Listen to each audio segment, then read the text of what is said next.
ఈ వక్ఫ్ వ్యతిరేక నల్ల చట్టాన్ని బీజేపీ ప్రభుత్వం కూటమి ప్రభుత్వం సారథ్యంలో బిల్లు పాస్ అయినందువల్ల వ్యతిరేకిస్తూ ఈరోజు వైఎస్ఆర్సీపీ మూచిడిపట్నంలో సమావేశమైనది మైనార్టీ విభాగం.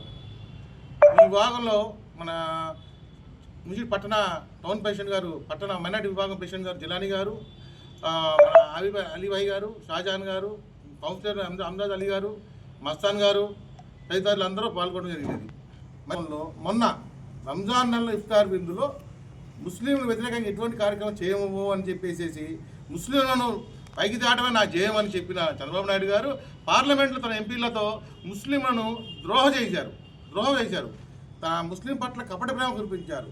యథావిధిగా మన మాజీ ముఖ్యమంత్రి వర్యులు జగన్మోహన్ రెడ్డి గారు తన ఎంపీలను ఈ వక్ఫ్ బోర్డు వ్యతిరేక చట్టాన్ని వ్యతిరేకిస్తూ తన ముస్లింల పక్షపాతి అని నిరూపించుకున్నారు.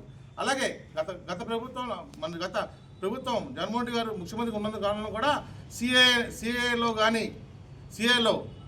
జగన్మోహన్ రెడ్డి గారు నేను ముస్లింల పక్షపాతి నిరూపించడానికి కారణం ఏంటంటే ఆంధ్ర రాష్ట్ర అసెంబ్లీలో నిండు అసెంబ్లీలో దాన్ని సిఏని వ్యతిరేకిస్తూ జగన్మోహన్ రెడ్డి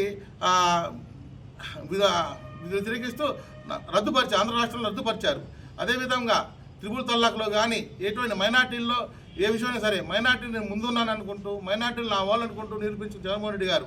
తర్వాత చంద్రబాబు నాయుడు గారు నేను రాష్ట్ర ప్రజలకు ఇచ్చే పిలుపు ఒకటే, చంద్రబాబు నాయుడు గారు ఏ రోజైనా సరే ముస్లింల కప్పట ప్రేమ కల్పిస్తూ ముస్లింలను ఏ రోజైనా వెన్నుపోటు పొడుస్తున్న వ్యక్తి చంద్రబాబు నాయుడు గారు. అంతేగాని ఇది గమనించుకుంటూ రాబోయే రోజుల్లో వీళ్ళ కూటమి ప్రభుత్వానికి మరింత ఇదిగా బుద్ధి చెప్పాలని కోరుకుంటూ సెలవు తీసుకుంటాను.